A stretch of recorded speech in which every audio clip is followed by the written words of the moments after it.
I'm Tim. I'm Tim Willis. I'm one of the Associate Directors for International in BBSRC, and I'm here to guide you through the next hour and a half. As usual in these webinars, it's our opportunity for BBSRC to give you updates on a few highlights that we're working on, but also the opportunity for you to ask us questions. Thank you to those who have submitted questions in advance, but do use the Q&A function on this meeting if you have questions as they arise during the webinar. So we're first going to hear from our Executive Chair, Professor Anne Ferguson-Smith, and the two topics we wanted to update you on in this webinar are updates on the responsive mode evaluation and reform, and also then we will hear from colleagues on our support for fellowships. We will then leave time for you to ask our executive team your questions, so do use the Q&A function, and thank you again for the questions in advance. Your questions in advance did help us shape this webinar, and we hope that we will cover the topics that are of interest to you. I have a few housekeeping. Please be aware that we will be recording this webinar in totality, and it will appear on the BBSRC UKRI website. So do tell your colleagues if they missed today, they can catch up with it later. We also are using Zoom because we have closed captioning enabled. You can use the closed captioning function at the bottom of your screen to turn it on or off as you wish. You will be muted and we cannot see you, but we can see your questions and we can see who's here in the participants. Please do not limit your questions to the two topics we have selected. Do ask us questions about the totality of BBSRC. We do welcome your views and questions from all areas of the bioscience community. So I'm going to start by obviously introducing our Executive Chair, Professor Anne Ferguson-Smith. Over to you, Anne. Thank you. Thank you, Tim, and a very warm welcome to all of you to this year's community webinar. As Tim said, this is an opportunity for you to hear more about our strategies and priorities. And also, as he said, you'll hear about what we're doing around the evaluation and reform of responsive mode and our support for fellowships. But really importantly for us, it's an opportunity for you to tell us what you think. We are listening. And during the webinar, there'll be opportunities to interact with us and share your views. So I'd like to start by talking about some changes at a UKRI level. As you're probably aware, BBSRC is part of a wider UKRI family alongside 8 other cross-sector and disciplinary councils. And we're working very closely together developing our strategies and priorities going forward and delivering cross-council funding activities in addition to the ones that BBSRC are championing. And at the end of August, we welcomed our new Chief Executive Officer, Sir Ian Chapman. Ian is a physicist who was previously Chief Executive of the Atomic Energy Authority, and he's been in post for less than 2 months. However, it's very clear that he's committed to a highly outcome-focused approach to our role within the UK research and innovation ecosystem.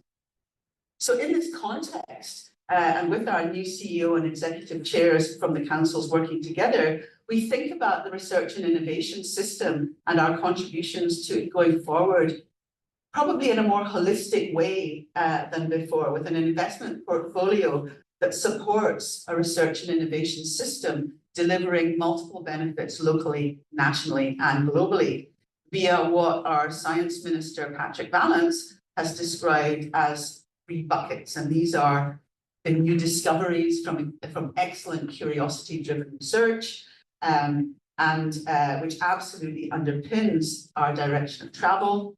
And UKRI, as Ian says, is the guardian of curiosity-driven discovery research and always will be.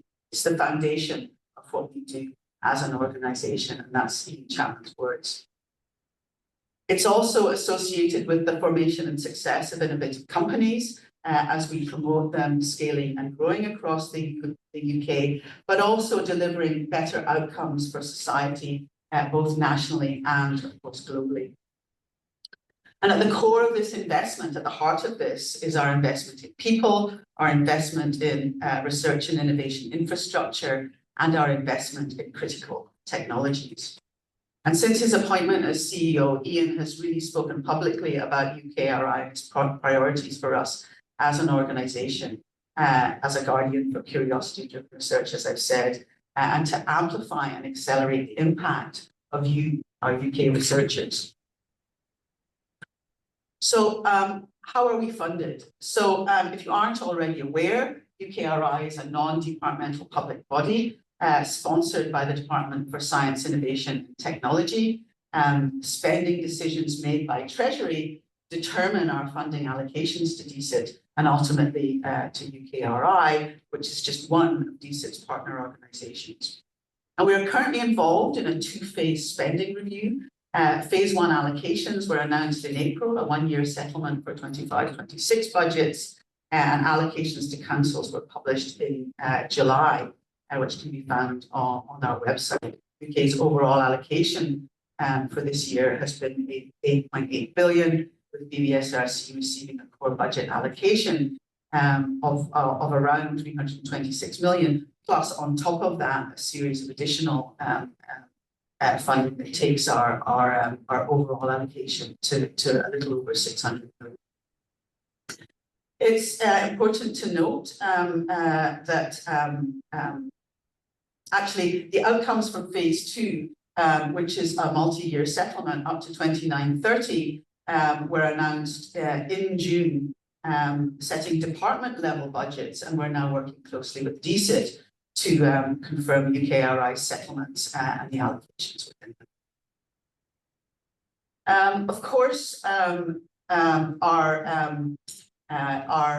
work is aligned with government ambitions and the government's industrial strategy. This is taxpayers' money, and we are the largest public funder of research and innovation, aligned with the distribution of taxpayers' money.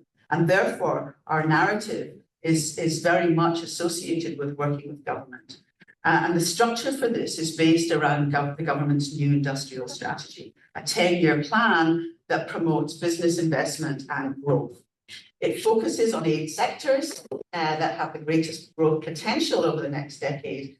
And bioscience, I have to say, is fundamental to this ambition. And BBSRC's work weaves through many of these industrial strategy sectors.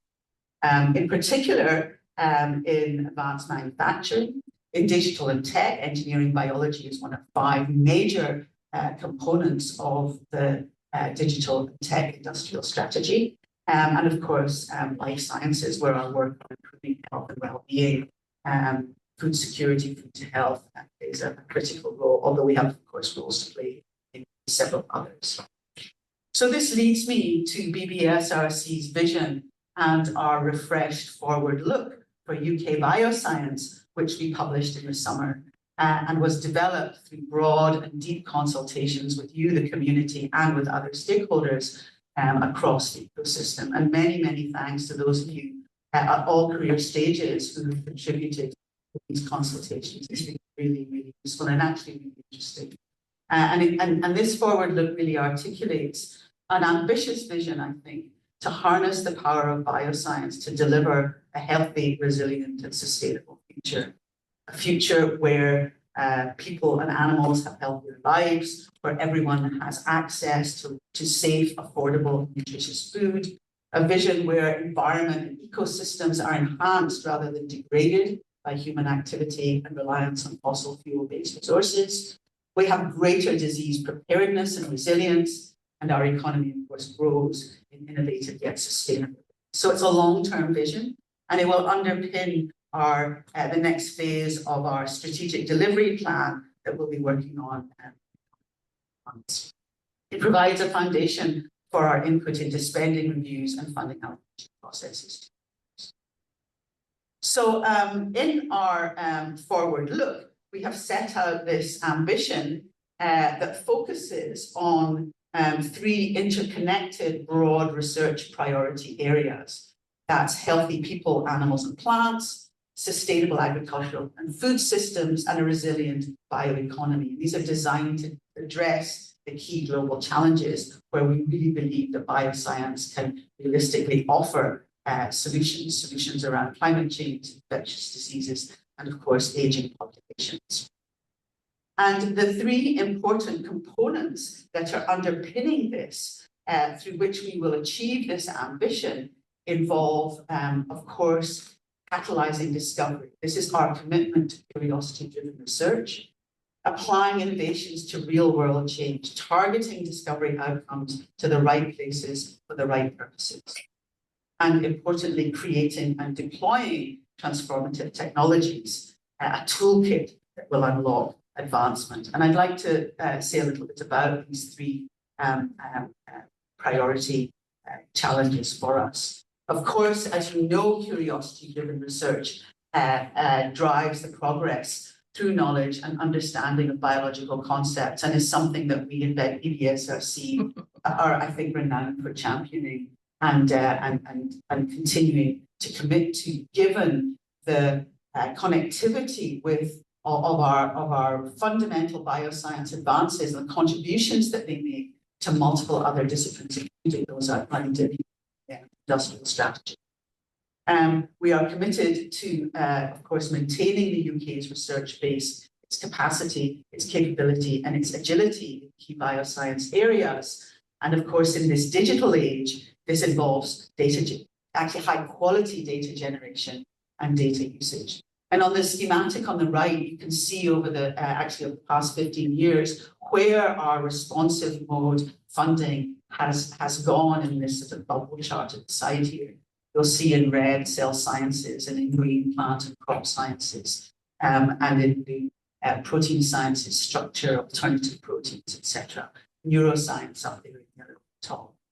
And we do this through our responsive mode allocations. We do this through strategic longer and larger projects. We have we're very excited actually about these Pioneer Awards. A recent innovation in our funding portfolio, the last one supported 62 early stage, high risk, high reward projects, and planning for a second call is underway. And of course, we're also supporting community research networks. Projects funded this year include the new Investigator Obesity and Metabolism Network, expansion of the Food Safety Research Network, and various others. So that's curiosity-driven research. Applying innovations to delivering real-world change, I want to emphasize that although the political agenda is very much around economic growth, we also have a responsibility to address global challenges, which bioscience is uniquely placed to address. And the specific areas where biosolutions will play a key role are around climate change, resource depletion, biodiversity loss, food and nutrition security, and infectious diseases. Creating industries of the future by changing how we produce food, being creative about industrial biotechnology, chemicals, medicines, materials. And of course, working with partners to support and promote bio-based solutions around establishing a resilient, sustainable, biodiverse agri and food systems, reducing the burden of diet-related ill health to individuals, the NHS, and the economy, enhancing UK biosecurity to protect civilians and livelihoods from impacts, including infectious diseases, and commitments around decarbonisation, zero emissions reductions. The creation and deployment of transformative technologies has always been high on our agenda, as you know.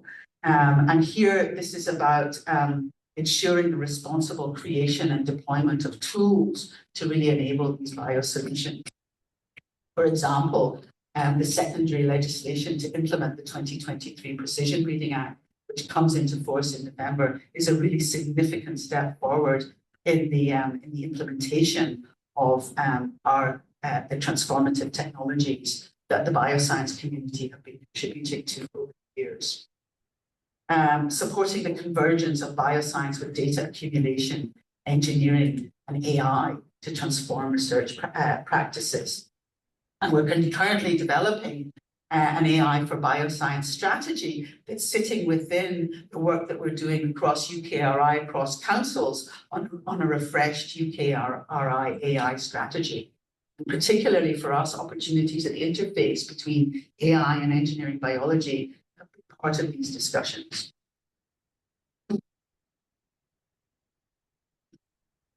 Transformative technologies, well, we're very proud actually to be leading on the National Engineering Biology Programme.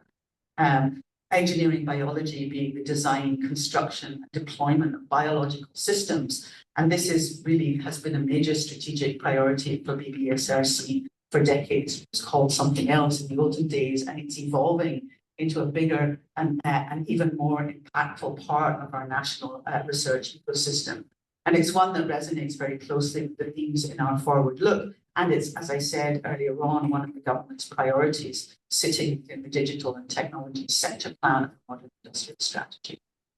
So UKRI, led by BBSRC, is driving our leadership in engineering biology through the National Engineering Biology Programme. We're investing in major programs around food systems, biomedicine, clean growth, and the environment. And also in skills development, in infrastructure, and in international collaboration to deliver a greener, healthier, more resilient future. For me, actually, it's been a really impressive example as I've come into UKRI as I think it's actually the most successful partnership across the different councils with really sincere, effective interactions between BBSRC, Innovate, MRC, NERC, and government departments too. So BBSRC, I think, are really leading the way in new directions of UKRI working together in the engineering biology programme. It's really a great example. There are some, actually missing a slide, but nonetheless, there are several examples of how we're doing this. These include, in particular, the Mission Hubs and Awards funded through the Technology Missions Fund, which is now in its second year. And we had the second annual showcase in Manchester of the Engineering Biology Programme last month. There are other further investments supporting skills and innovation in engineering biology, the EngBio BioCure Discovery Programme, an EngBio Accelerator, and of course the Doctoral Focal Awards in EngBio. The call ran this year, and the outcomes will be formally announced shortly. So we have key commitments at the heart of this to people, infrastructure, and routes to impact. We would be nowhere without our investments in people, in infrastructure, and routes to impact. And in that, and here we have our goal to create a skilled, or to continue to create and invest in a skilled, diverse, resilient workforce. Continued investment in the kind of infrastructure that we need to maintain this. And routes to impact, which is accelerating the translation of bioscience research and innovation, reaching the right partners.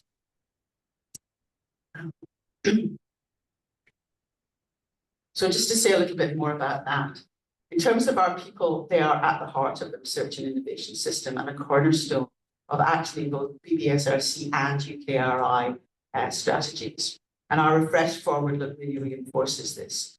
Training, upskilling, reskilling, creating diverse and actually more creative, permeable, porous career pathways. And actually also encouraging our early career researchers and others to have the courage to take more courageous approaches in the career pathways that they move through.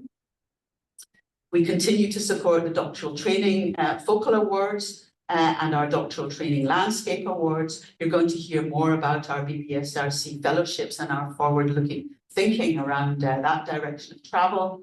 And flexible talent mobility accounts, again, that come back to this idea of increasing mobility and porosity and generating more diverse experiences for our researchers in bioscience.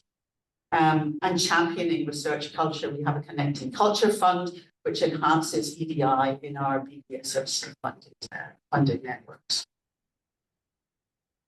Infrastructure, of course, shaping world-class bioscience ecosystem that is fit for the future really involves individual laboratory and distributed infrastructures and significant national capabilities. Although I have to say we're looking hard to encourage more sharing and connectivity and networking amongst these infrastructures to provide that added value that are of benefit to more and more people. Our National Engineering Biology Programme has invested in major infrastructure investments, including our national hubs. Through AI and the bioscience, we're also enhancing connectivity, collaboration across disciplined sectors and actually also internationally, in particular through our work on the national data infrastructures that involve EMBL-EBI, those international infrastructures, and also internally, nationally, BioFair.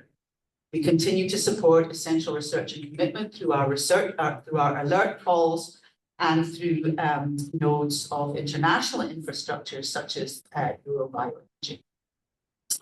And we continue to develop cutting-edge research technologies through our responsive mode and other platforms. Routes to impact.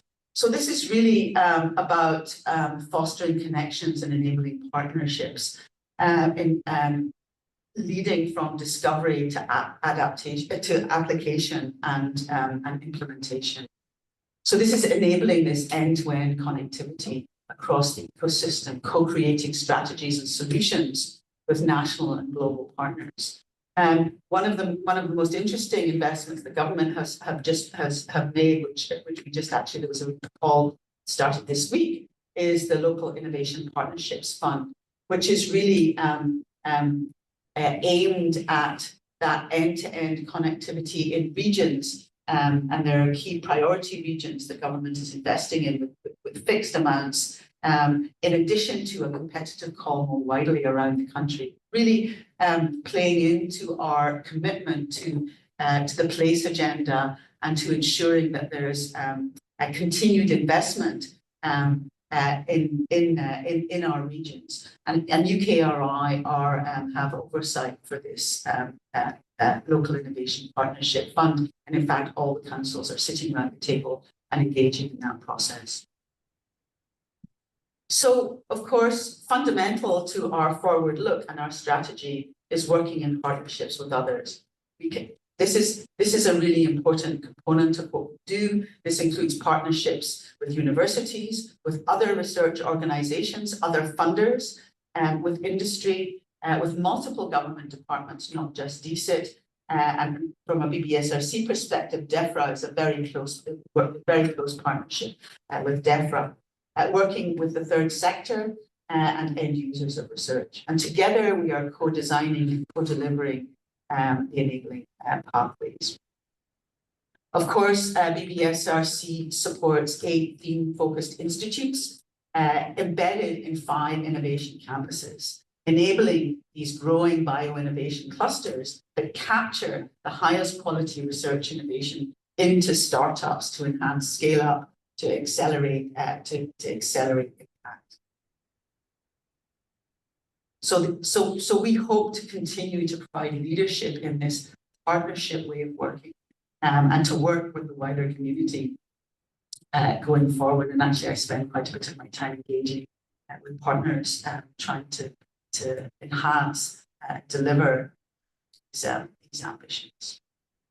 I'm going to stop here. I just want to say a little bit about the current things that are on my mind, that are my day-to-day activities, very much involved with spending review allocations relating to bioscience, working across councils on joint activities.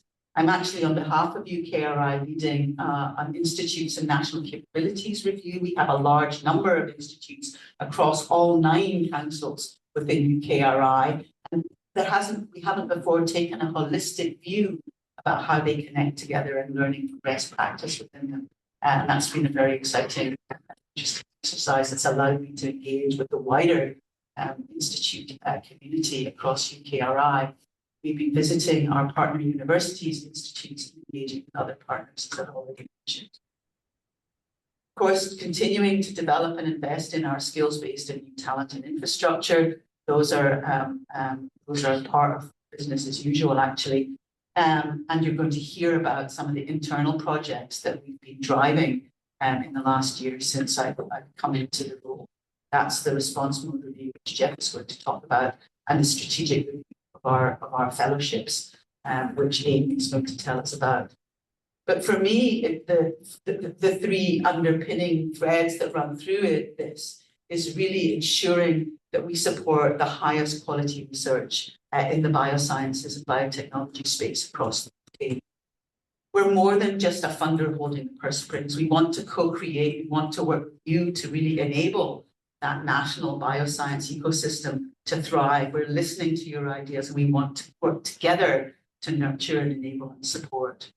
And then very importantly for me is, and actually going forward, given the fiscal challenges that we're facing, really incentivizing and motivating that connectivity that increases effectiveness, increases efficiency, and provides that added value that working together in this tiny country provides. And I'll stop there, of course. But I thank you for your attention. I thank you for being here.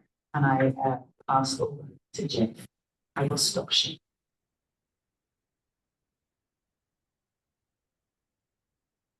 Bear with me, I will just attempt to share my screen.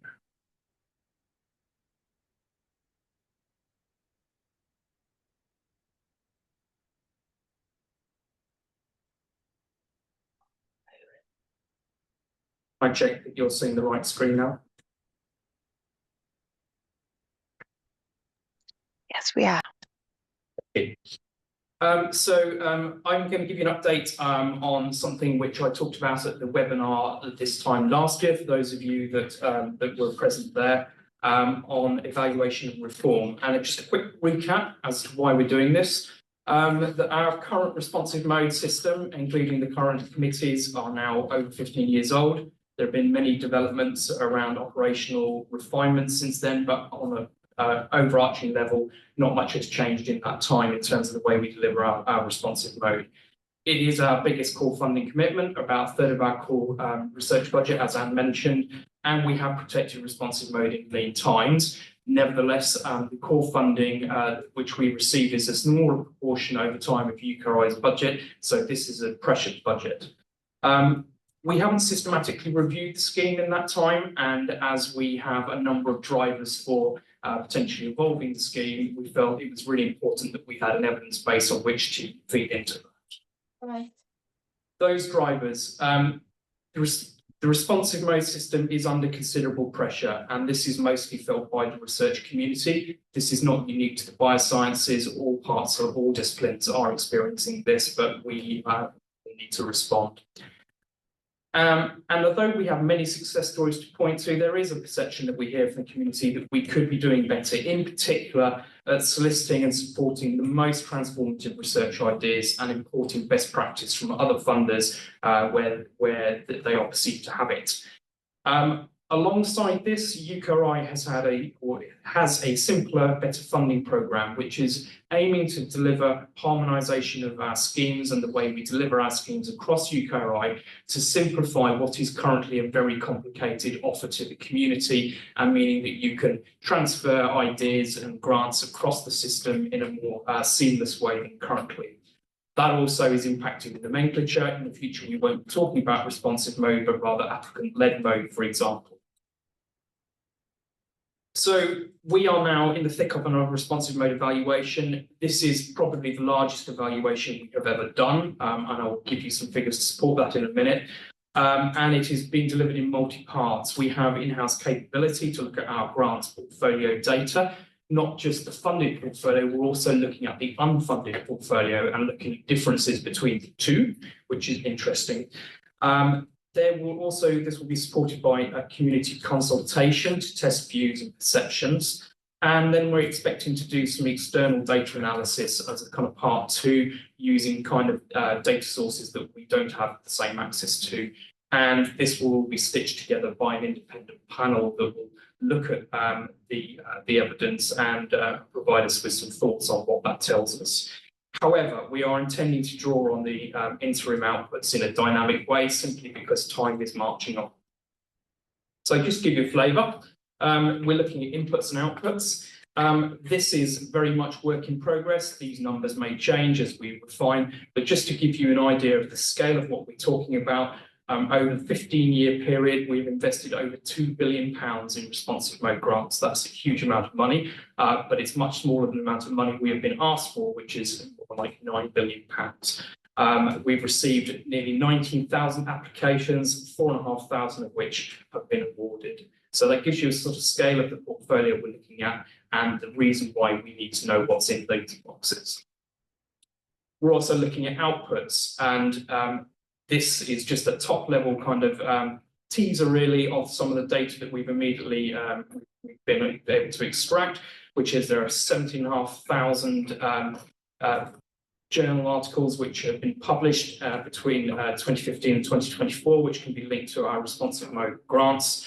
The one I will draw your attention to is that 22% of articles which are linked are in the top 10% of their subject area, and nearly half of articles rank within the top 25%, which gives us an indication of how the portfolio is performing against other funders.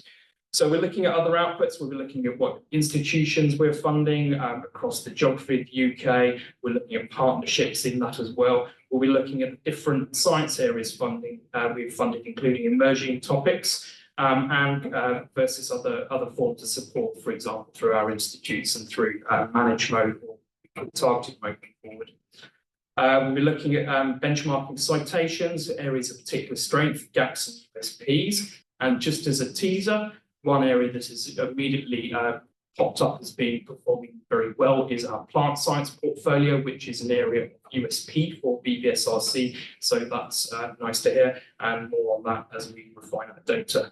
And we'll also be looking at other forms of outputs in terms of collaboration, spin-outs, and the influence on policy and practice. Importantly, next week we will start to ask your views. There are a series of linked community surveys that we are expecting to launch next week. This is being led by an external agency, so we don't mark our own homework, and will include surveys which are aimed at current and previous grant holders. If you are a current or previous grant holder, you should receive a communication that asks you to complete that survey.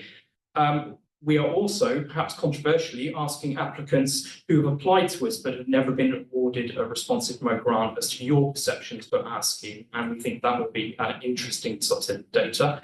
And then we are also have an open consultation that will be linked on the website, which is to encourage members of the academic community in particular who are bioscientists but haven't applied to BBSRC for their views. So if you are a bioscientist but you've not put in a grant responsive mode, we would like to know why.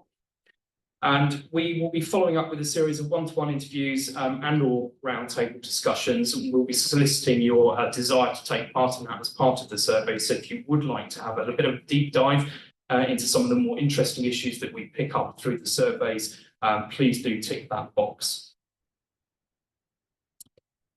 In parallel to the evaluation, we are looking at options now to address some known challenges. Those known challenges shouldn't be a surprise to you. We have a pronounced, sustained increased demand, which is continuing to spike. Grant numbers and grant costs are going up, and this is consistent with all parts of UKRI and other funders. It is a feature of a pressured system. But to compound that, we have quite poor engagement with our peer review process at the moment, particularly with written reviews, which is causing problems in terms of the quality, the quantity and efficiency of the peer review system, and we need to address that. We know it takes a long time to fail. People tell us they want to fail quickly. They don't want to wait a year to find out the grant hasn't been funded. So that's something we would like to look at, which is our ability to move a little bit quicker. And that we have identified that we don't really have a very active approach to our portfolio stewardship, but to understand and develop balanced outcomes and to have a clearer view of what those balanced outcomes should look like. And then, as I've mentioned previously, we have evolving guidance frameworks at the UKRI level, which is driving change. So over coming months, we will be piloting an approach to address challenges and also the UKRI harmonisation drivers. It is likely we'll be evolving our responsive mode committee structures and operations more broadly. That may be on a slightly slower track, but we'll see how we go.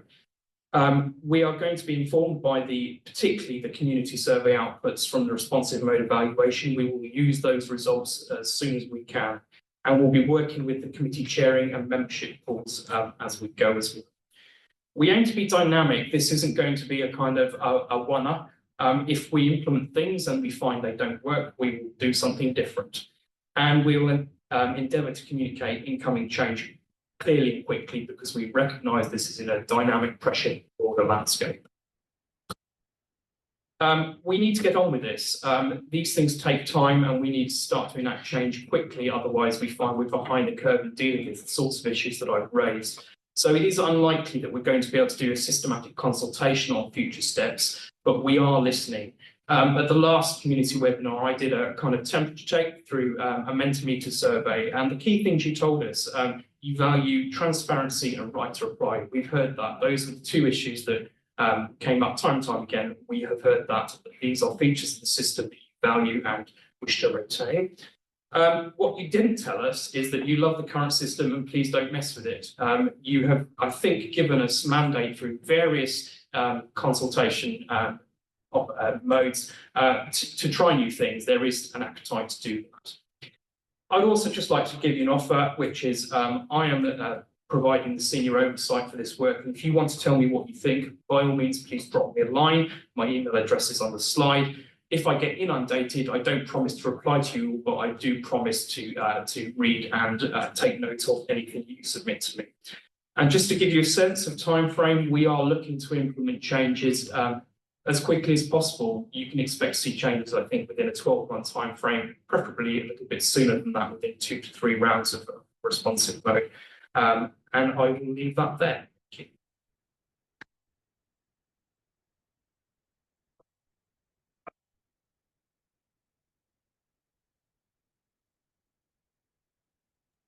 I think we're moving on to Aidan now.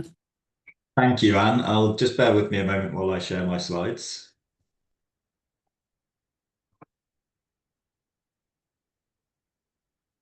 Hopefully everyone can see those. I'm going to assume that you can, but if you can't, then if one of my colleagues could please just say so. So good morning, everyone. It's an absolute pleasure to be here today presenting to you all.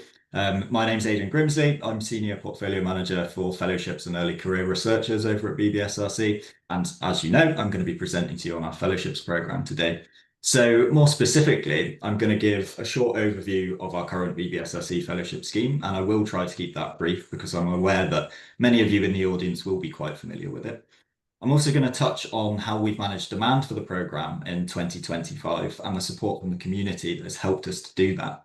But the bulk of my presentation will be on our recently started review of our Fellowships programme, covering its objectives, its scope, and some initial stats and data. And I'm hoping that this is going to act as some food for thought for you, because we're going to close this section of the webinar by using Mentimeter to ask some questions of you, the audience. So our BBSRC Fellowships were formerly known as Discovery Fellowships, and they're early independence research fellowships, which means that they support individuals to explore, progress, and ultimately demonstrate their capacity for independent thought leadership. So in many cases, they act as a really critical stepping stone, either directly into a permanent academic role or onto a further fellowship that might support that establishment of independence.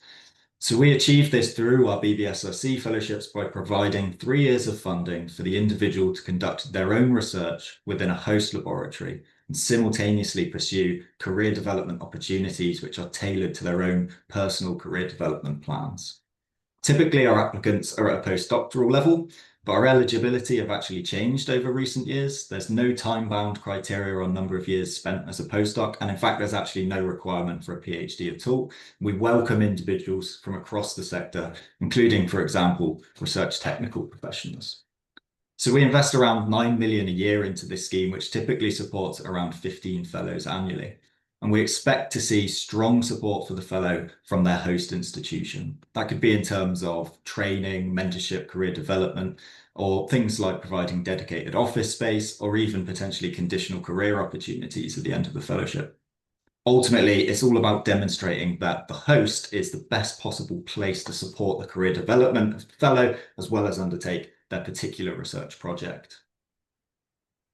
So this has become a very popular award, particularly within the last couple of years. In fact, this year we received 277 applications, which is over 50% more than the last year. And handling that many applications has posed a significant challenge to us, and it's necessitated that we innovate in the way that we handle those applications. This has meant some delays to our usual annual timeline that the community might be familiar with, and obvious uncertainty for applicants. So I just want to take a quick moment to say a big thank you to all of our applicants and the staff that have supported them for your patience, your understanding as we've worked towards a solution. And that solution has ultimately, through working with our community, been to settle on a triage process that assesses solely the science of these projects by considering just the vision and approach sections of their applications, followed by subsequent full peer review and interview stages. So to achieve that triage, we relied heavily on our existing reviewer community to do this, including Committee E and our pool of experts. I'm really pleased and in fact proud to say that there was no shortage of volunteers whatsoever to undertake this work. There were well over 750 independent triage assessments that took place, and that's resulted in ultimately 42 applications that have been taken forward for full review and interview. So I just want to take this opportunity to say a huge thank you to all of our reviewing community, to everyone that reviewed or volunteered to review and enabled this to happen. Thank you. Understandably, there will be many applicants who are disappointed, and this is one reason why the work we're doing on our future approach to fellowships is so important. And we are looking very closely at what we can learn from this approach that's been implemented this year, especially from the feedback that we've received from the community, and how we can use those learnings to shape our strategy for managing demand for this scheme in the future.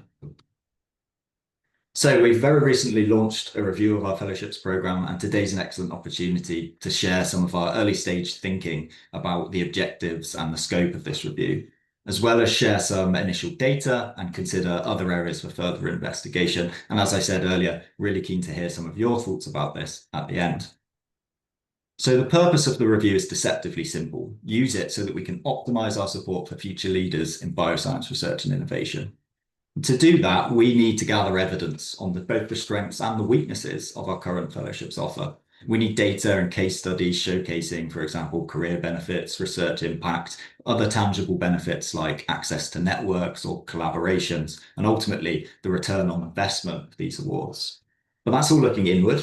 We also need to be looking outward at the broader bioscience research and innovation sector and truly understand the role that BBSRC fellowships will play in that space. So that means understanding the leadership development needs across the sector, as well as existing development provisions from other funders and research organisations, using that information to identify gaps and risks that we might reasonably address as a council. And this also relates quite strongly to UKRI's ongoing commitment to collective talent funding. Many of you may be aware of this, and the aim of that is to simplify and harmonise our talent funding across the councils. And UKRI will be providing further information on how this will affect fellowships in the near future. So that deceptively simple aim may require lots of data and cause us to ask many questions of our programme. Questions like, how should we position our fellowships? Are there particular career types or career stages that we should be focusing on supporting? Should we be providing more support for transitioning between sectors or collaborating across those sectors? And are there particular scientific disciplines we need to especially support? Questions like, how effective is the professional development aspect of these awards? We could be looking at the different training provided by the hosts and asking whether BBSRC should be offering further specific training. Looking at the value of our mentoring programme and asking whether we're doing enough to support the networking of our fellows. That's a few more examples. And we'll also be looking at whether our awards are appropriately structured. Are they of appropriate value and duration? And how can we ensure things like the independence of our fellows is consistently supported? And as I've mentioned earlier, are our assessment methods fit for purpose and are they efficient? And it's timely to be doing this now because of the huge demand for the awards, because of the known financial pressures across the sector, and those may potentially be leading to some constraints in institutional fellowship offerings. And it's also been some time since our last fellowships review, that was back in 2020. And as I mentioned earlier, there's the ongoing collective talent work as well. So I hope I've communicated a bit about what it is we want to achieve with the review, why we're doing it. And I'm going to move on and share with you some data from our current fellowships program. These are just going to be some very high-level takeaways, potentially much more detailed explorations to follow in the near future. So firstly, some data from our fellows' final reports, which show that our recently completed fellows are very complementary of the scheme. In fact, upwards of 80% were either very or extremely satisfied with their overall experience, and no respondents answered with the presented options of not at all or not very.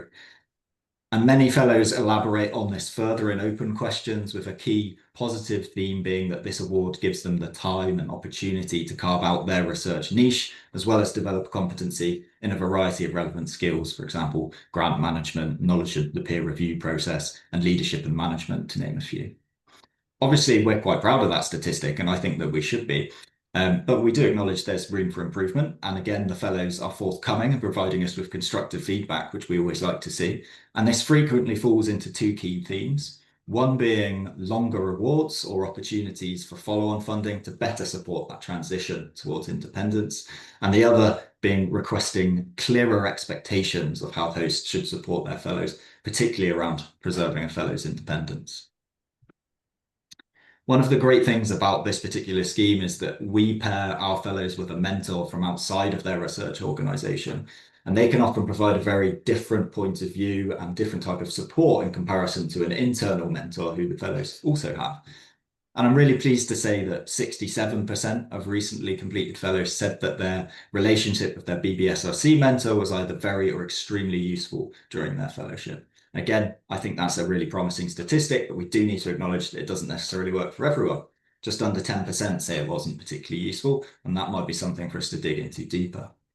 And this is one of the really brilliant things about this program, actually, is that these mentors are all either Committee E members or prior fellows, and they do this mentoring out of a pure passion for supporting talented researchers in the biosciences. And I just think that's another excellent example of the wonderfully supportive community that we have in this space. So a big thank you to any of our mentors that may be listening. So another obvious potential indicator of success of our fellowships is the career tracks of our fellows, of course. And we're keen to explore long-term career destination information where that's available. But for now, I just want to share with you some data on where our fellows are employed immediately following their fellowship. So this data covers all fellows between 2021 and 2024, and over 40% of those were immediately employed in permanent or tenure track academic positions at a lecturer level or equivalent. Additionally to that, nearly 30% went on to secure a further fellowship position intended to support them in that next career stage of establishing their independence, perhaps setting up their first research team. That could be a fellowship like a UKRI FLF or a Royal Society University Research Fellowship.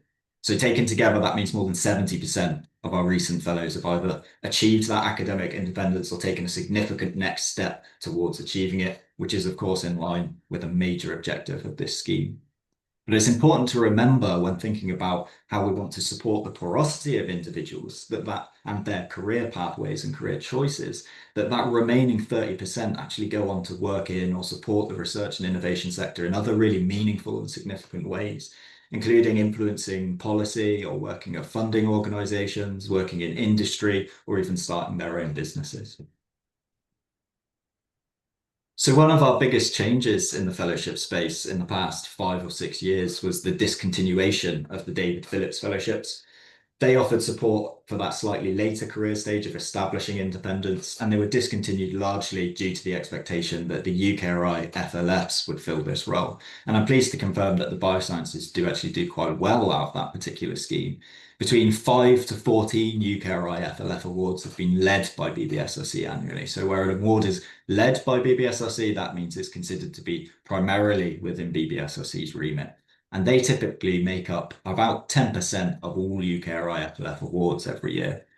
For comparison, BBSRC made just 3 to 5 David Phillips Awards annually between 2015 and 2020. And there are many more FLF awards where BBSRC acts as a secondary council. So these are the awards with some relevance to BBSRC's remits, but that can't be considered primarily within our remit. And this is, of course, reflective of how these awards support highly interdisciplinary research. And they make up around another 10% of all UKRI FLFs. So that is all to say that bioscientists are well represented within the UKRI FLF Awards, and we'll be taking that into consideration when thinking about how to best position our fellowships in a complementary manner. So something that's really vital to this work, which I've not yet touched on fully, is community consultation. This review isn't something that we should be working on behind entirely closed doors. We want to hear from the people that it's going to affect, from the community the awards are intended to serve, and from other experts in the field. And it's imperative that we seek that advice, that feedback, use it to shape this review. And we intend to do just that. That includes, for example, our committee, who have excellent expertise in assessing fellowships and implementations of these awards, as well as our other existing external advisory bodies, for example, our People and Talent Strategy Advisory Panel, and subgroups of that panel, who are comprised specifically of members of the postdoctoral and technical professional communities, which we know, of course, have a vested interest in these awards. And it also means having open conversations with our research organisations and our institutes, and being willing to share best practice and learn from other funders across the sector, for example, the Wellcome Trust, Royal Society, and potentially many more. And it, of course, includes our community of fellows, both past and present. And one example of this particular consultation comes from our most recent Fellows Conference in June, where Anne led an interactive session with our attendees. They were posed with 3 quite high-level questions around necessary skills and experience of our fellows, barriers, and BBSRC's role in mitigating those barriers. And it was a really lively discussion across a room of around 120 attendees, provided a really excellent opportunity for our fellows to provide honest thoughts and feedback, much of which fell into key themes.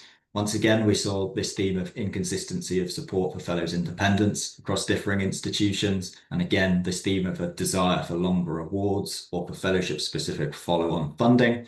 We also saw comments around BBSRC needing to look at the eligibility of fellows to be able to hold concurrent awards alongside their fellowship, as well as requests for guidance on how to best negotiate for the best package of support during the application stage. And we'll be taking this feedback forward into the review. So continuing with the theme of community consultation, this is where we'd like to hear from you. And anyone on the webinar is welcome to take part if they wish to. What we're going to do is ask a few questions via Mentimeter. So if you visit the website menti.com on whatever your preferred device might be, you'll be prompted to enter a code. That code is 85524684, and that, I believe, will be provided in the chat shortly. And there'll be some questions that we'll be able to pose to you. Just bear with me a moment while we swap our screen share over, if you're able to share your screen, Catherine. Don't worry, the code will be back on screen shortly.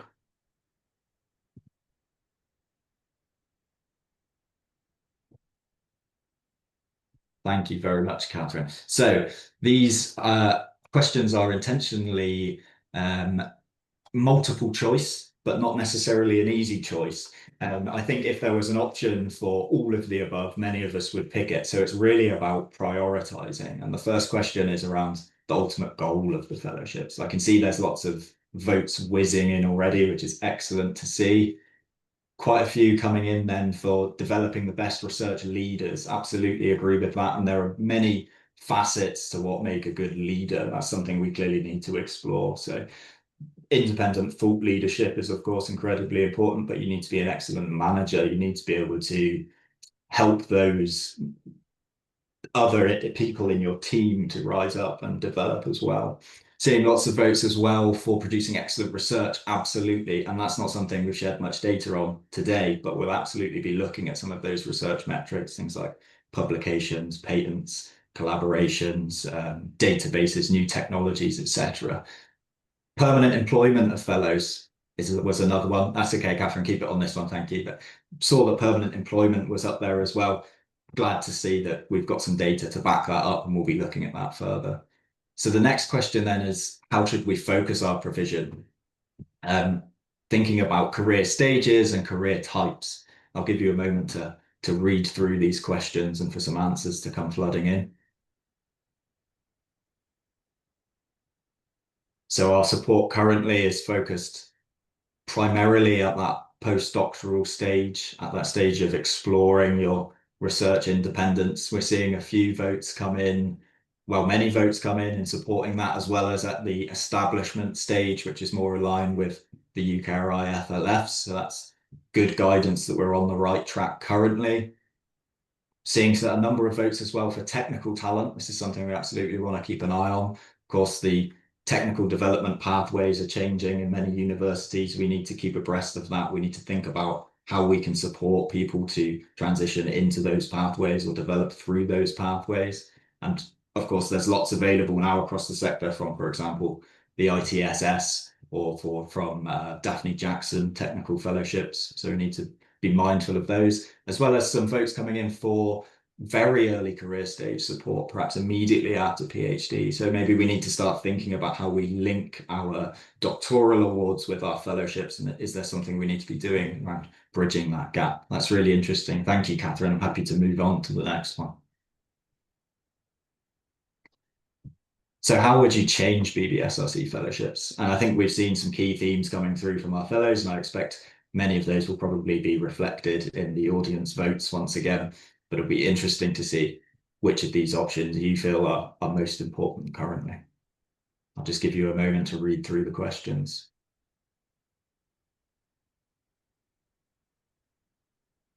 I do love watching these votes whiz in live and the pie chart update. There's something quite satisfying about it. So lots of votes for enabling fellows to hold concurrent awards, as well as provided dedicated follow-on funding, as we expected, based on the feedback from our fellows. We'll be looking at that quite seriously, as well as longer baseline awards, yeah. And further clearer expectations of the host, yeah. A much more mixed bag here. Well, a couple of clear winners that we expected, but fairly even split across all of the others. This is really fantastic. Thank you. I'm conscious I'm running out of time, so we best move on to the last one, if that's okay, Catherine.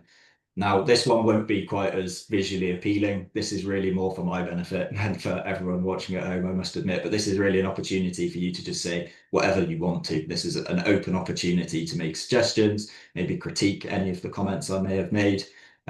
Probably won't leave this up for too long for everybody to read through, but please rest assured that I will be reading through these tomorrow. And actually this Mentimeter poll will be open till the end of the day. So if you come up with other ideas throughout the webinar or throughout the day, please feel free to pop them in here. I'm looking forward to reading through all of those. I'm quite conscious I'm potentially eating into our Q&A time now, so I better leave it there. But thank you very much to everyone for listening and taking part in the Mentimeter. It's been a pleasure to talk to you. And I'll hand back over, I assume, to Tim or Anne. Thank you very much. Welcome back. Huge thanks to our speakers for keeping to time. All slides and the recording of this webinar will be available on the BBSRC website. I will say that several times, so I hope you will make use of that and tell your colleagues. Also, we will be sending a follow-up email to all attendees, and we will use that to try and put links into the questions we have no time to answer, etc. And we will signpost you to where other information is available. So the Mentimeter is open all day. Please use it. And we're now going to go into the question and answer session with our executive. We have Anne Ferguson-Smith, our Executive Chair, Dr. Amanda Collis, who is the Executive Director, Research Strategy and Programs, and Jef Grainger, the Associate Director for Research Strategy and Programs as well. He has already presented. Thank you again for the questions you submitted earlier. I'm going to start with one of them to Anne. And it was actually quite a feature on some of the Q&As that came through on the Zoom webinar. And really, the question is, in the future, will there be a stronger emphasis on economic impact, Anne?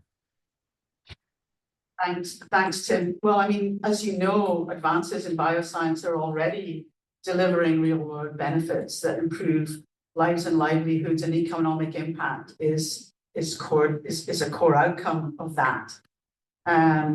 This is taxpayers' money that we're spending.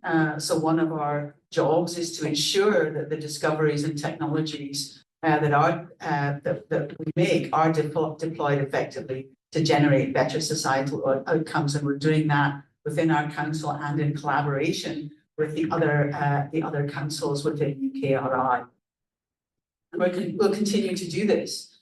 through building and supporting strategic partnerships. We can't do this on our own.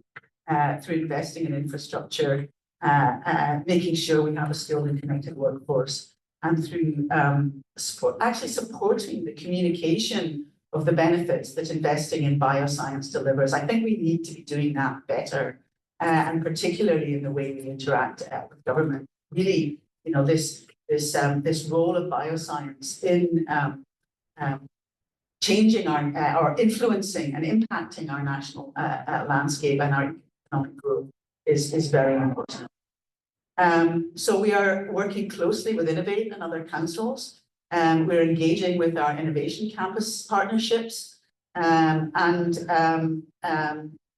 of course, also many of the global challenges that we're addressing are not obviously providing direct economic impact, but actually very indirect economic impact through improvements to lives and livelihoods. An example being some of the work we're doing on ultra-processed foods, for example.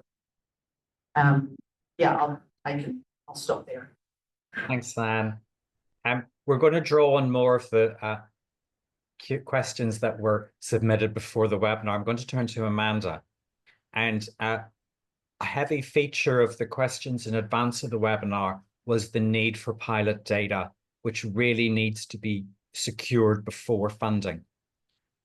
So that asks the question, will BBSRC be offering seed funding, Amanda? Okay, so I just want to check you can hear me clearly. Great. Okay. So this is a perfectly timed question. I can't help but want to point you towards the Pioneer Awards, the call that was launched 2 to 3 weeks ago, that's focused on bioscience discovery research. And that really has the purpose of providing funding to support early stage fundamental bioscience where preliminary data may well be lacking, but also to explore visionary and untested ideas. And where ideas and research ideas have the potential to open up new research paradigms kind of over the long term, but particularly wanted to emphasize it in the context of the question as it relates to preliminary data. Thanks, Tim. Thanks, Amanda. While I still have you, we're all very aware in BBSRC of the government importance on engineering biology in the UK. And so does BBSRC have a vision for translational innovation and advancing Eng Bio? So building on what Anne had said already about engineering biology and drawing particular attention to BBSRC's leadership on behalf of UKRI, working particularly in close partnership with Innovate UK and EPSRC, I think the answer to that question is yes. And to unpack that a little bit, of course, we have the current suite of investments made through the National Engineering Biology Programme. At the heart of that, the mission hubs and mission awards, but also programs on collaborative R&D and on entrepreneurship and acceleration of businesses out of research. Worth flagging at this point as well, and to pick up on points in Anne's presentation, the industrial strategy and in particular the digital and technology sector plan that makes a number of commitments as it relates to engineering biology and the whole kind of building out that kind of economic sector in a way. And that covers the National Engineering Biology Programme, advancing that, but also points around infrastructure and also points around networking and convening across the ecosystem and advancing international collaboration. So looking ahead, there's I think a clear route forward for translational innovation. We're still working through some of that. It's a little bit watch this space, but definitely do watch this space. And we'll be looking to advance that on the UKRI level, but with BBSRC in that leadership position. Thank you. A question's just come through in the Q&A on Eng Bio. And it's asking, is Eng Bio largely for synthetic biology? So I think that comes down to the definition of engineering biology and synthetic biology. And I would say that both are very much present in our portfolio, and both have that strong element of bioscience and engineering and often computer science in kind of collaborative partnership. I would say for engineering biology really wraps its arms around the whole kind of innovation sector. So it's not just about a research area, but it's thinking about, for example, the relevant kind of regulatory environment for new products and services. It's thinking about innovation, it's thinking about acceleration of kind of commercialization, new companies, etc. So that's how I would kind of create that kind of distinction, if that's helpful. I can't see the question at this point, but I hope that helps. Thank you. Thank you so much. I'm going to stick with you one more time. And actually, it's asking in the context of UKRI, people are still perceiving a challenge to get funding for truly cross-disciplinary research. Have you anything to say to that? Yeah, absolutely. And I find it quite an interesting question, because I think from the experience of working within UKRI and seeing a whole suite of programs roll out over the last few years, it's useful to gain that kind of perception and that kind of feedback. What I would say in terms of cross-disciplinarity is that it is present in many, many different ways in terms of what we do and what we fund. Present in everything from responsive mode and responsive mode oriented kind of competitions, some of which run in councils, some of which are run at the UKRI level, but also around, we've heard from Aidan in terms of fellowships and the Future Leader Fellowships, etc. But so many of our managed mode and strategic research activities have interdisciplinarity or cross-disciplinarity at their heart. And so, whether it's new technologies, we were just talking about engineering biology, for instance, and synthetic biology, and whether it's areas such as tackling infections, areas such as clean growth and green growth, and so much of that has really been enabled through that multidisciplinary working across UKRI.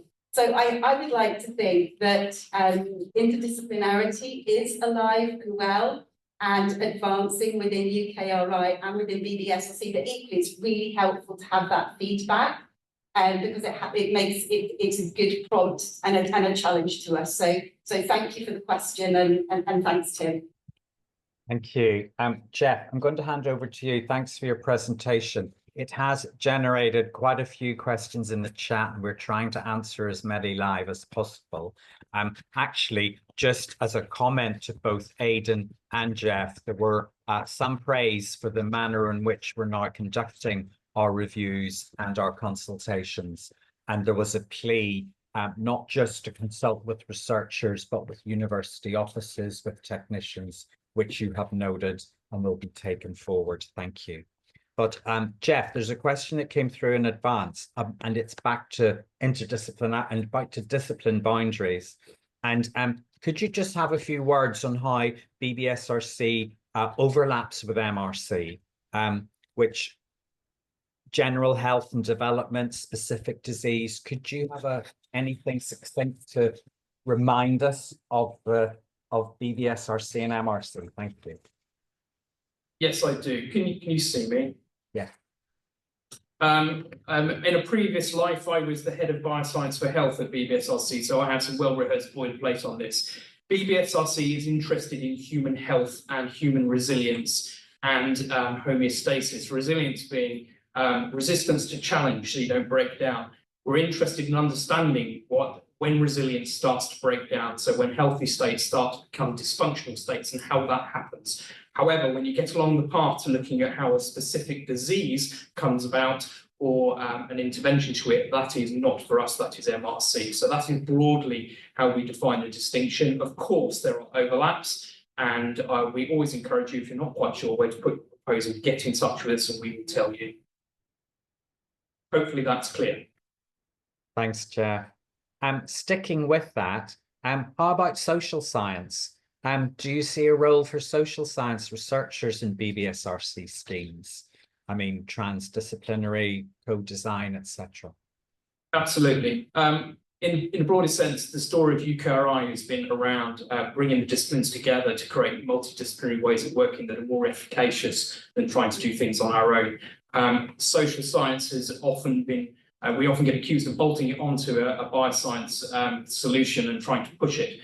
We are very much trying to change those sorts of relationships. So social science is informing the research that we undertake, not just a way of trying to sell the research we undertake to people that might want it.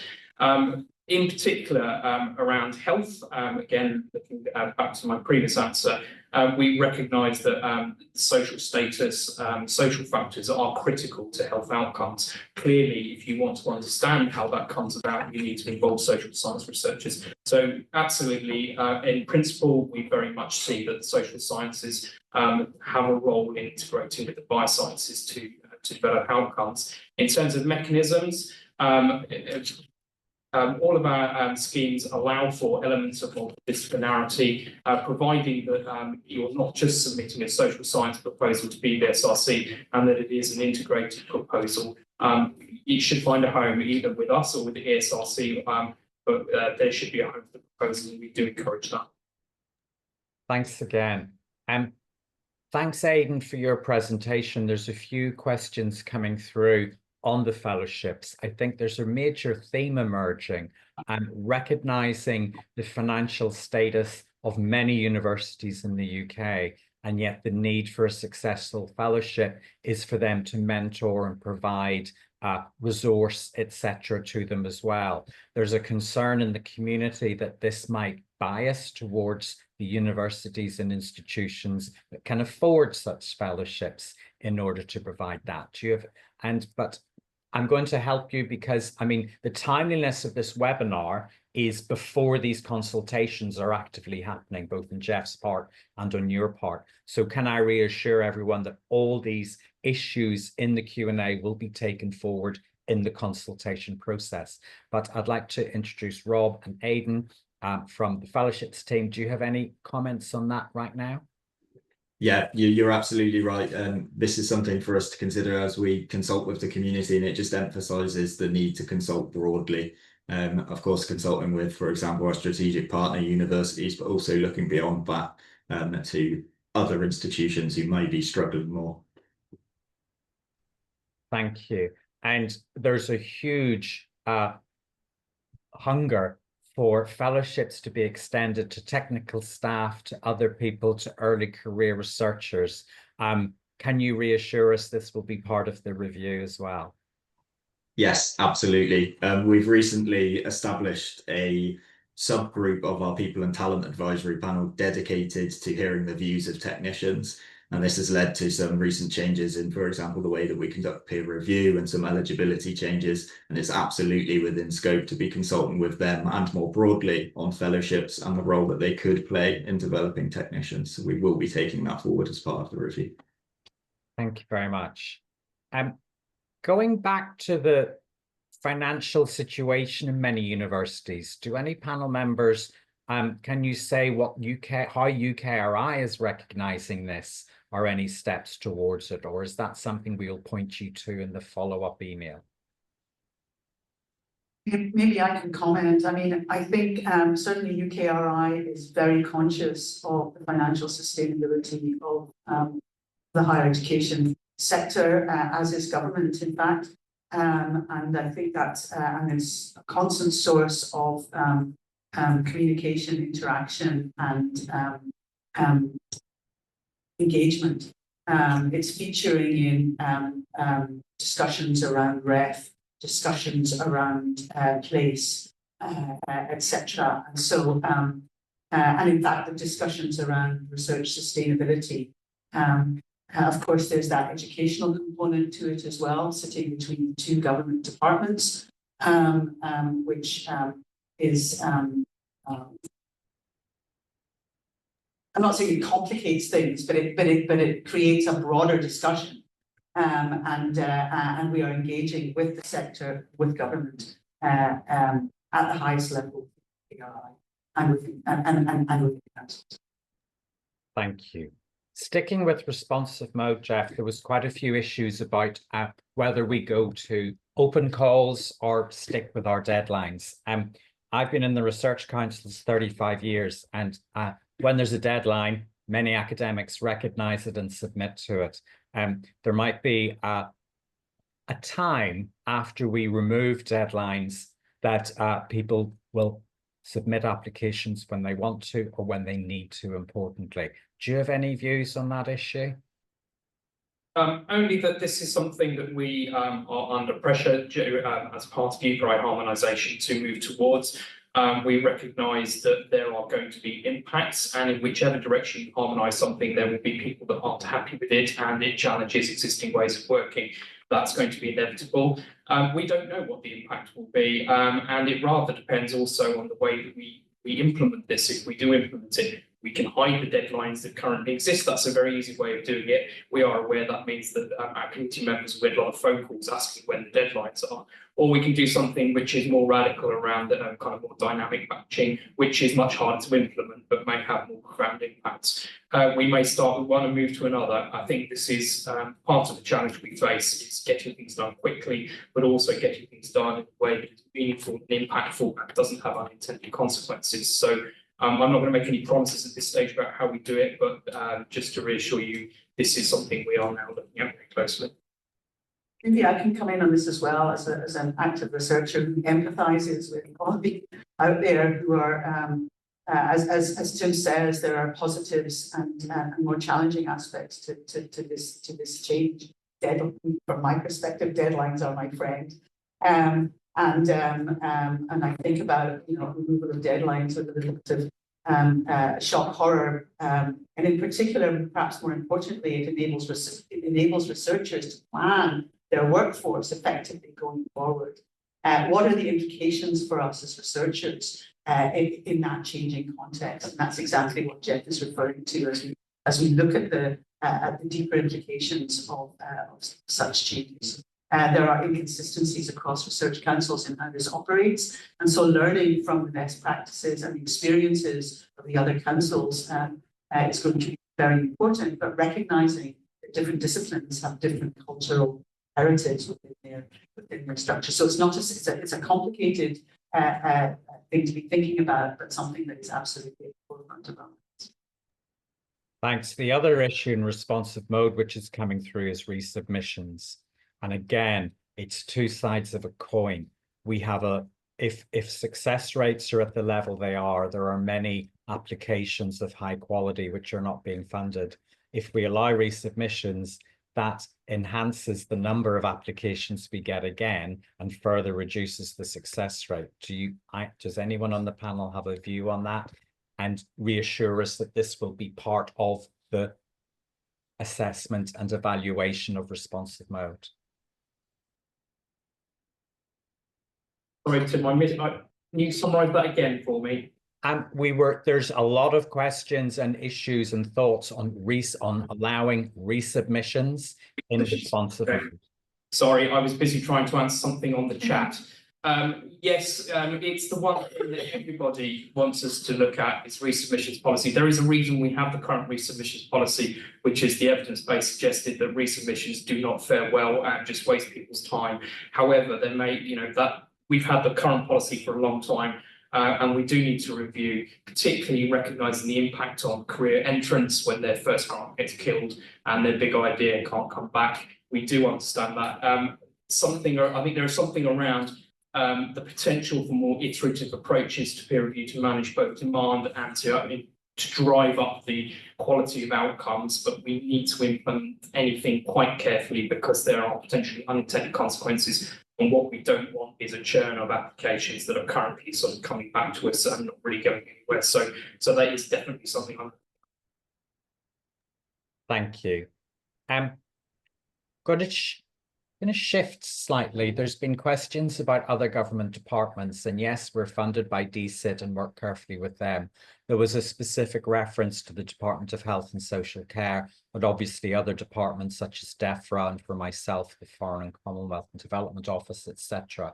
Can the panel explain to attendees our approach to working with other government departments. I know Anne, Amanda, Jef, and I all talk to many departments all the time. Can I ask Anne first? Thanks for that question. So within BBSRC and UKRI in general, these conversations with other departments happen at a range of different levels, all designed to ensure close collaboration and bidirectional connectivity between both the research funding, but also policy regulation, forward-looking and priorities. So I meet regularly with the chief scientific advisors of multiple departments, and in addition, have regular meetings with the strategy team within DCIT. I mean, as one, in addition, we have quarterly meetings in particular theme-oriented areas with particular government departments, notably DEFRA, DHSC. I interact with the CSA there also, even though actually DHSC predominantly interacts with the MRC, and often our connections are connected with them, particularly around things like data, etc. But I mean, I'll hand over to Amanda next. Yeah, so I can add to that, and then I might ask the Jef to share this question. To add that, I think, as Anne's described there, her regular engagements into key government departments. But I would say that underpinning that is a kind of almost like that connectivity is a stick of rock in a way through the organisation in terms of, for example, working closely and connecting with policy officials in DEFRA, for example, in areas around kind of animal health or plant health, or indeed particularly with colleagues in DCIT in terms of engineering biology, for instance. Also to flag that, just looping back up to our kind of strategic advisory system, and particularly to BBSRC Council, we also have kind of CSA representation, including the new CSA for DEFRA around the table there. Jef, over to you on. Yeah, and I was actually in the process of trying to answer this question, which is why I failed to hear the previous one. Just on DHSC, specifically in the area of infectious disease, we actually have very active interactions with DHSC now. You may be aware that we're in the middle of what's called Exercise Pegasus at the moment, which is effectively a pandemic government war game to determine our preparedness for the next pandemic when inevitably it comes. And we are playing that game right now. So I'm in meetings with DHSC. So those interactions are increasingly coordinated. We have a pandemic research framework now, which all of UKRI, through the medium of currently the Tackling Infections UKRI theme, is interacting with all of the key health and social care departments of government, including DEFRA, importantly. So just to reassure, we very much are engaged, and I think in a way which is very different to where we were even 5 years ago before COVID.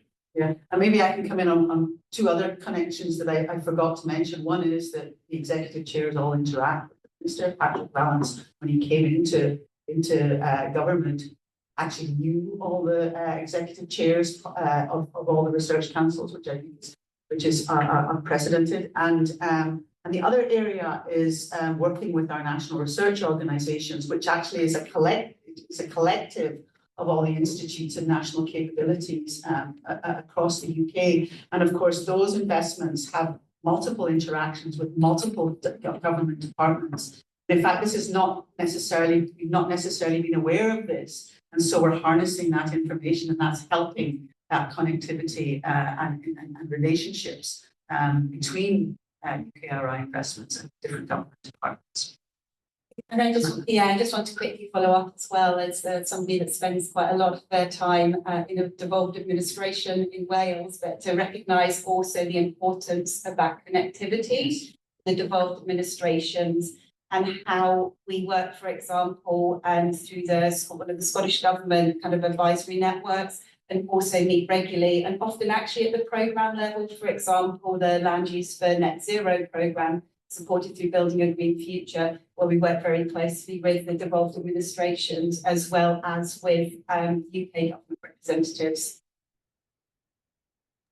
Thank you. We're coming to the end of our panel session. Huge thanks to those who submitted questions in advance and used the Q&A function. There are still many questions, but also comments and thoughts for Jef to take away in the responsive mode evaluation. There was feedback on the funding service, TFS, feedback and ideas on demand management, on the selection of experts, panels, committee members, reviewers, and also on remits. Animal science was mentioned, and also the reviewing process. Jef, just reassure us these are all part of the evaluation that's going ahead. Yeah, I can't possibly respond to all of the questions I've had, but most of these things are things I'd like to reassure you we are aware of and are thinking about, although whether or not we can satisfy you in our interventions remains to be seen.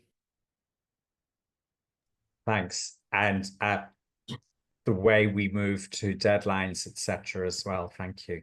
Okay, so we're coming to the end of our webinar. I'd love to thank our expert panel. I'd like to thank our speakers for keeping to time. I would like to thank our technical people that ran this webinar. If anything went wrong, I didn't notice. So thank you to the technicalities of this. Thank you for participating. And so you will receive a follow-up email. We will be putting links in that to thank you. The Mentimeter on fellowships is open all day, and there will be other opportunities for you to comment and input through our email system. But thank you for the interactive sessions. And I'd also just like to say that the slides and this webinar will be on the BBSRC website for you to look at in the future. And we will be back hopefully next year. There was a comment that, are we going to do a Round Britain series of live events? I remember the days when we did that, when Zoom, pre-COVID, when Zoom wasn't our modus operandi. We'll take that on board and think about it. But thank you for joining. We have maintained quite a lot of people on this Zoom, so thank you for sticking with us. Anne, do you have anything to say as the final word? Thank you. Well, just actually, I've been following the Q&A and the feedback and the comments. These are really rich, really helpful, and we're very grateful actually for your participation and your commitment to this dialogue with us, which is so important to us. I'd also like to I'd also like to echo Tim's thanks to the tech team at Harwell. We're in Harwell today. And they've been amazing, and so we're very grateful. Thanks to Amanda and to Jef and to Aidan and to others from the team who are here with us on this webinar. And particularly thank you to you, Tim, for being such a wonderful chair and for guiding us so tranquilly, actually, through this event. And so. Thanks to everybody. We look forward to seeing you on the Funway and interacting further on the many challenges and opportunities that we've shared with you today. So thank you very much indeed.